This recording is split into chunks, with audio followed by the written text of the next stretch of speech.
Hey, I'm Candid Frank Stanisci of Candid Frank Live. Welcome to the Spanglish World Network on Zingo TV channel 250. Please remember to download the Zingo TV app at the respective app stores for iOS and Android devices. While you download, make sure you rate and leave a comment. Both apps are absolutely free. Zingo TV is available on Google Chromecast, Amazon Fire, Chromecast, Amazon Fire, Fire TV sticks, Roku sticks, and also on all smart TVs 2016 forward. Now on Candid Frank Live, joining me is Aaron William Freeland. Aaron, how you doing, buddy? Doing great. How you doing, Frank? Good. I'm thinking of starting a new show, and I'm planning on calling it "Knock 'em Out, Drag 'em Out." Knock 'em and drag 'em out. No, this. Oh, never Knock mind. him down, drag him out. Knock 'em down, drag. Yeah, just a very emotionally, verbally physical show. You know what I'm saying? you know, my contribution to Jerry Springer's thinking process. Oh boy. Anyway, the top story. The top story today is not in Canada, is the U.S. They're in a big hurry in the U.S. Biden, in particular, and the Democrats are in a hurry for uh, the the judge to retire so that he can be replaced with a female black woman. Qualified, always qualified, but to basically give a nod to people who need to feel like they're part of the system. So it's going to be rushed through.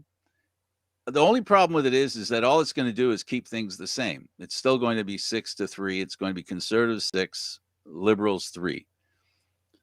What do you think as a Canadian looking at the way things work in the U.S.? We don't hear about our Supreme Court.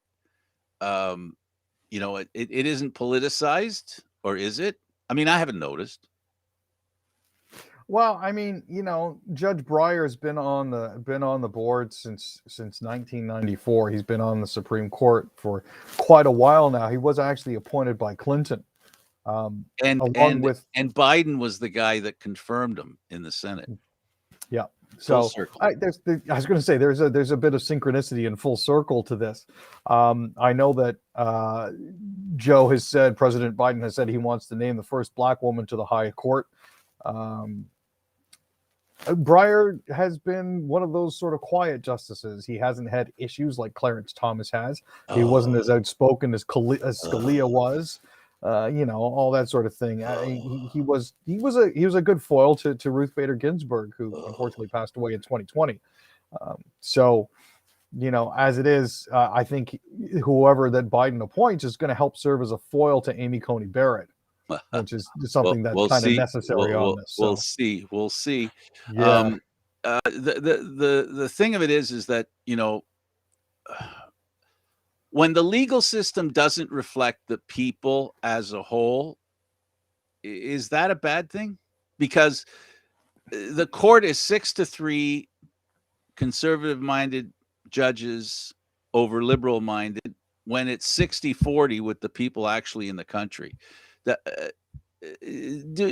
liberals need constraints? Is that?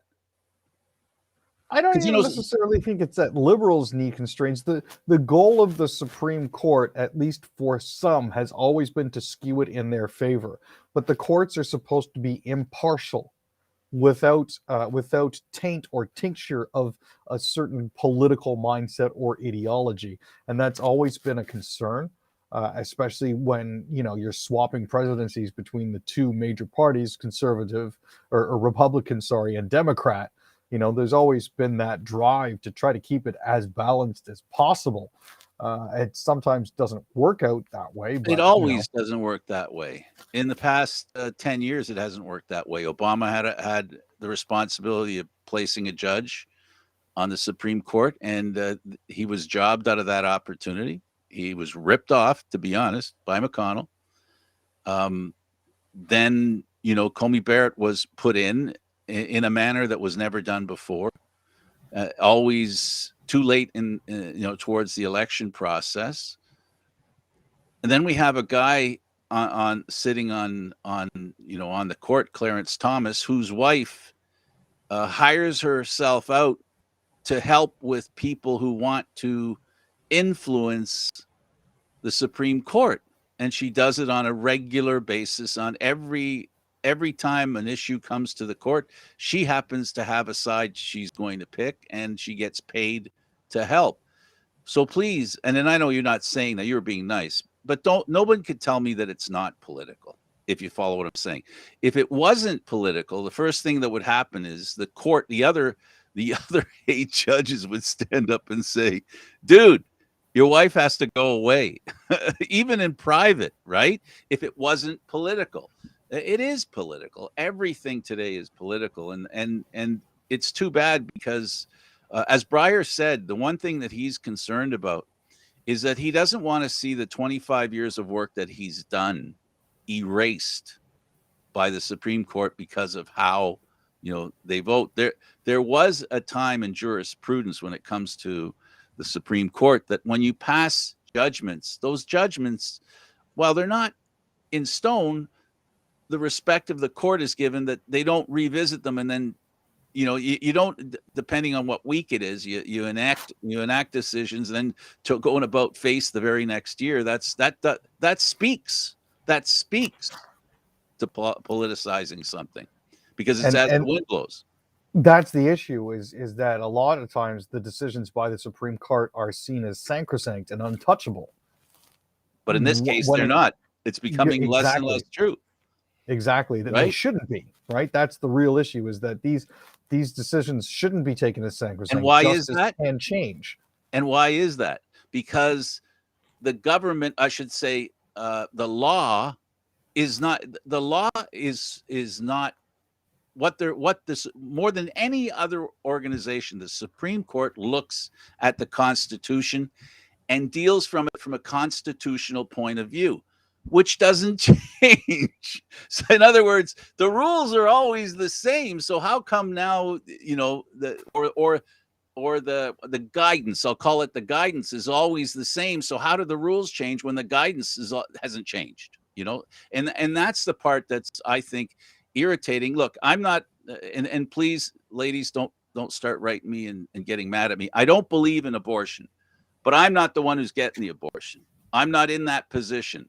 So I consider myself a passenger on that issue. So I'm framing that by saying this, is that for decades, it's been okay for women to make that choice, the freedom to choose, right? Well, they're being told now the choice isn't theirs anymore. In Texas to start with, Mississippi probably next year. So, the politicizing of institutions, in my mind, we really, somehow we have to get back to where there's places where politics shouldn't go in, whether it be religion, whether it be institutions like the legal system, whether it be the banking system, or whether it be, you know what I mean? Like, all that stuff shouldn't be judged or controlled by political stances. And if the Supreme Court behaves the way it's behaving right now, will you be surprised? Are you surprised of what we've seen in recent years? I'm not. No, I'm not really surprised. I see it as the writing on the wall. So it's too bad. I hope they work things out. Even they're talking now that they're going to bring him to they're going to pick the justice, and they're going to move it right through. 27 days for Amy Coney Barrett. It's going to be something around that for whomever they pick. And it'll be the other thing that they were saying that I find interesting. Harvard and Yale have provided the only judges to the Supreme Court ever. How good would it be if it wasn't somebody that was in those two, came from those two schools? You see what I'm saying there, Aaron? That would definitely throw a monkey wrench into everything. But yeah, looking at the list of current alma maters, yeah, Roberts was Harvard, Thomas was Yale, Breyer's Harvard, Alito is Yale, Sotomayor is Yale, Kagan, is Harvard, Gorsuch is Harvard, Kavanaugh is Yale. Actually, Amy Coney Barrett was Notre Dame. So there's the one little outlier there, but again, appointed by that other guy. Well, I got to send an email to who was it on CNN that was saying that was never anybody out of there. Maybe it's about time. All right, so I accept the mistake as me passing on something I didn't check. Let's go over to sports and let's start with the Maple Leafs. And of course, the Maple Leafs are making line changes, and I don't mean from first to second to third. They're changing horizontally. The lines that they've actually had for the past couple of practices have been really interesting. And when Sheldon Keefe was asked about it, he actually indicated it was more of a desire to try to find balance across all three lines. Now, as it stands, the Leafs, as you know, have a few games in hand on the rest of the teams in the league, especially when it comes to those teams that are in first. So the idea is, let's play with that a little bit. We finally got almost all of our players back. They're almost all healthy. So the first line out of the gate tonight, or at least in practice, is Bunting, Kasha, and Matthews, which is going to be interesting because Michael Bunting is a super pest. Kasha's fast enough to get into the corners and do a little bit of the digging, and they're both skilled enough passers that they can set up Matthews in front. The second line, no surprise here, Tavares and Marner are sticking together, but they're adding Mikheyev on the left-hand side, so that's a little bit of speed for them, which is nice. Third line is going to be Kerfoot, Kampf, and Nylander. Nylander is being given a chance, much like Hyman was before his departure, to run his own show. He's going to be facing, I hesitate to say lesser because all of the players in the NHL are pretty darn good, but he has the opportunity to face the other team's third line. The fourth line is the universal constant for the Leafs, and that's Simmons, Spezza, and Engvall. That hasn't changed since time immemorial. I think they're happy with the way that fourth line performs. But yeah, it'll be interesting to see Kasha and Bunting on the first line with Matthews and Mikheyev up with Tavares and Marner. To make it clear to your point, I want to make sure that people understand the point you were trying to make. And the point is that the Leafs, because of all these games in hand they have, they're going to have a really tight schedule, and it keeps getting tighter. It's going to be, they've got to make up some 6 games in the next couple of months. That's a lot of games in a short frame of time. So the idea here is to spread out your talent because you're going to be rolling 4 lines as much as you can, because it's going to be hard to lean on the 3 big guys every game for 40 minutes, right? So they're going to have, or you know what I'm saying? So so basically what they're going to do is spread things out and make sure the guys know how to do this, so that when they're going through a stretch where they're playing a lot of games and they don't want to burn anybody out, they make sure they keep rolling 4 lines, roll 4 lines. And then that way, you know, we all know that even people who aren't athletes know that when you're tired, that's when injuries can happen. So at the end of the day, this is about maintaining the player's health long term. Now, the good news is Muzzin, while still day to day, did practice today in a regular contact uniform. He wasn't in the red non-contact. He was in a regular practice jersey. So that's a good sign. Campbell and Mrazek on the back end are holding up well. The only question mark still is currently Nick Ritchie, who is still on COVID protocols. And rumor is that him and Dermott are on the trading block. There has been that bruited about, yes. Yeah. And now with Montreal, what they're doing is less about games, more about players in and out of the lineup. They're getting a lot back right now, right? They are very fortunate in that they are getting some of the players back. Yes. Paul Byron and Brendan Gallagher are coming back. They also have Dvorak, Drouin, and Price. Now, Price is still day to day. He did have a setback with his knee. A date for that hasn't been set. Joel Armia and Cole Caulfield are actually currently still back in Madison, Wisconsin. They weren't allowed to cross the border back into Canada because they're both on COVID protocols. Jonathan Drouin is still out with an upper body injury, but the Habs have indicated that he will be reevaluated in the coming days. Senator forward leading scorer Drake Batherson injured in a bullspit play. Sabres goalie Aaron Dell has a history of these kinds of hits, Aaron. He has done this once or twice in the past. I wouldn't say it's a consistent thing, but at the same time, no player ever expects a goalie to throw a reverse elbow on him when crossing behind the net, because goalies at this point have been deemed untouchable basically by the league. It wasn't so much that he threw the elbow, it was the result of the elbow, which ended up with Batherson folding his left knee underneath him in a way that knees don't normally look like they should bend. He required assistance off the ice. Dell will be having a hearing about that today. I don't know if he's had the results. Should be suspended. We'll see. He's a first-time offender, so well, he can get 6, right? Isn't that what happened to Spezza? Well, George Peros likes those sorts And of his things, career isn't though, as long so, as Spezza's. His clean record ain't as long as Spezza's. He got 6 games. No, and that was, and he intentionally tried to hurt him. There was clear intent because his body language said it all. He was intending to hurt the guy, because all you do when you do something like that, when someone's not, as you said, and I'm going to reiterate it, when you hit somebody when they're not expecting it and they have reason not to expect it, you can do a lot of damage. And I hope Batherson gets better. Ottawa doesn't need this kind of stuff, and I'm sure they were on the phone speaking to the league, and I think the league should respond, out of respect for the player who got hurt. This takes on the issue that you and I have taken turns over the years discussing, which is when a player is injured with an illegal hit, it seems unfair that the player who meted out the illegal hit comes back to play faster than the player who was the victim. Now, this is, again, one of those controversial positions that you and I seem to have, Frank, and I don't understand how it's controversial at all. It's going back to Hammurabic times. It's an eye for an eye. If the player you hurt is out for 6 games, you should be out for 6 games too. Plus, it's only fair.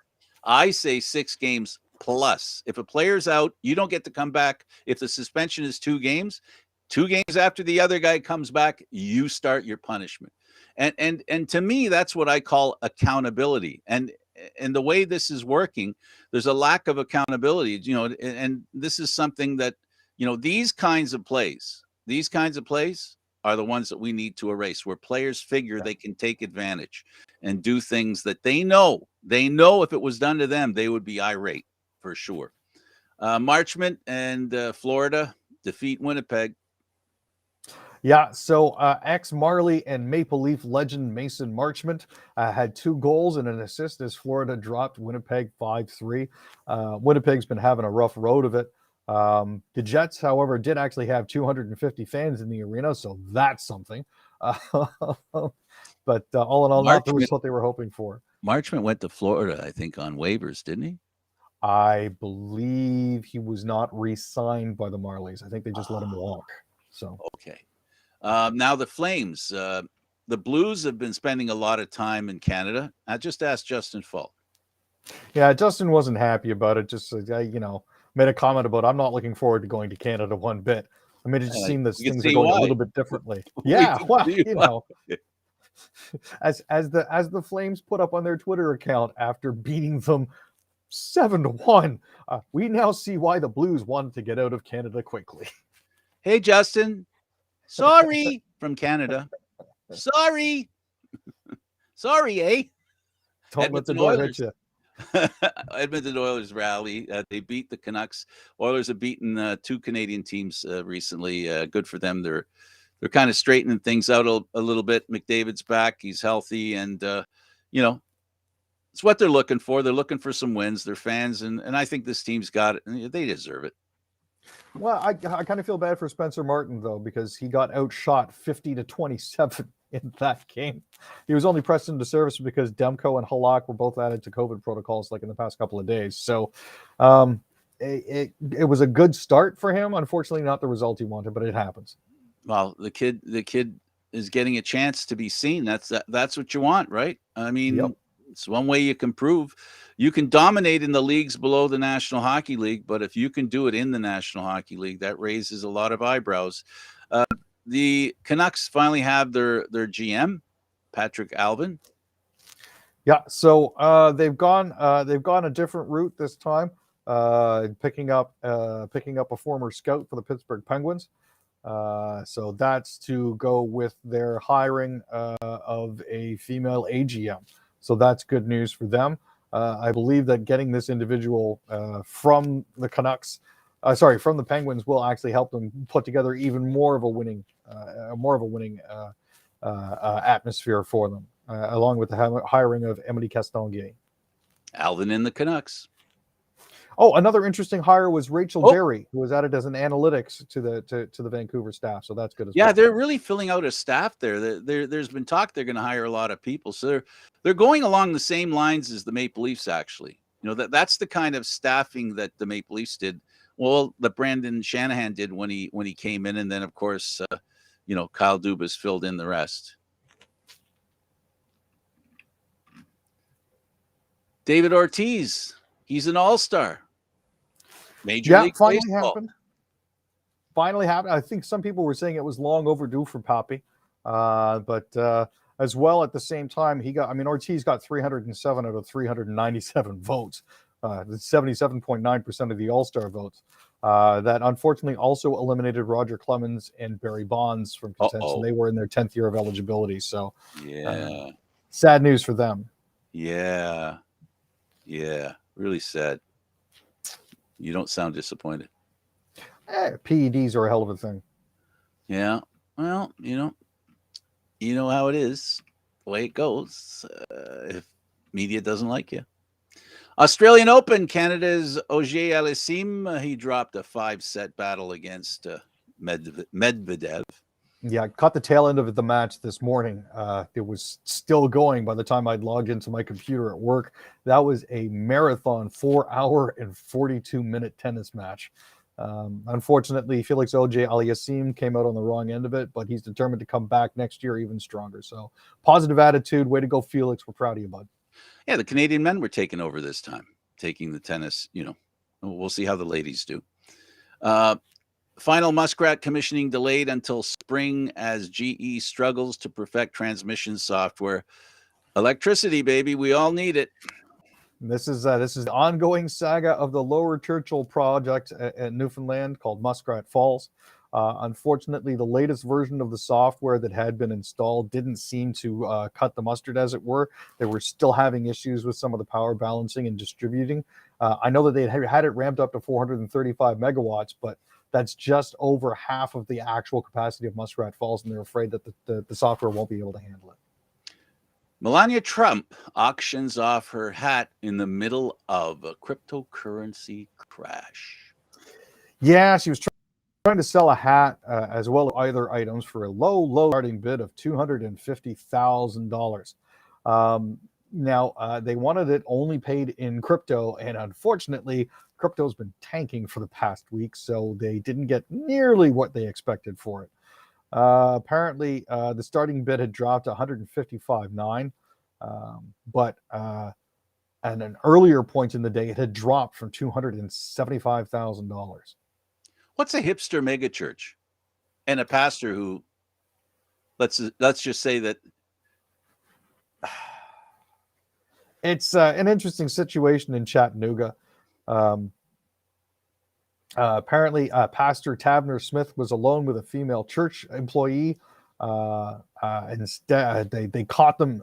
She was in a towel and he was in his boxers, and they tried to explain that they've been making chili and hot dogs, and actually managed to spill some on their clothes. Mm-hmm. But yeah. Yeah. Okay. He hurled a smoothie and insults. Now he's charged with a hate crime. Well, this individual decided it would be a good idea to start ranting and raving about the people serving him his food. Now, unfortunately, he went a little bit too far for his own good. Fairfield, Connecticut man James Iannazzo is now facing hate crime charges. So he's also lost his job with Merrill Lynch. Cool. Well done, sir. That's what you get for bull. Peter Robbins dies, former child actor who voiced Charlie Brown. He was 65, Aaron. Disappointment here. On a day when we are talking about mental health and mental illness, it should be known that Peter Robbins did commit suicide. Unfortunately, he was suffering from bipolar disorder and had recently spent a few years in jail for uttering threats. He had been trying to get it under control. Unfortunately, it seems like his mental health issues got the better of him. Now, more than ever, folks, it's important to reach out to people. Even a quick check-in just to, hey, how are you doing, can change somebody's day for the better. You don't have to offer advice. Sometimes the best thing that you can offer is an open ear. And keep in mind that let's assume people aren't terrible at their root. Let's assume that there's a factor that needs to be looked into. and maybe, just maybe, we can save people's lives. Like you said, the threat that he uttered. Fortunately, nothing bad happened in that regard. But that's part of the mental health thing that we have to do. This is why we talk, and everybody on this program agrees. There's more to policing than policing. There's also a social aspect, a social responsibility. And he kind of lost out on the part where his health just lost out to his problem. Too bad for him. In the meantime, everybody take care of yourselves and each other. Be good. Well, this is the kind of stuff we have to be careful of. Thanks, Aaron. Thank you, Frank. Okay, for Aaron William Freeland, I'm Candid Frank Stanisci. Thank you for watching Candid Frank Live, Aaron Mondays, Wednesdays, and Fridays. This show can also be heard on the Spanglish World Radio Network. For Candid Frank Live, other news, entertainment, and sports programming we offer, please check out spanglishworld.ca. Spanglish World. Watch it, hear it, read it, download it, and live it. Thank you for watching. Ciao for now.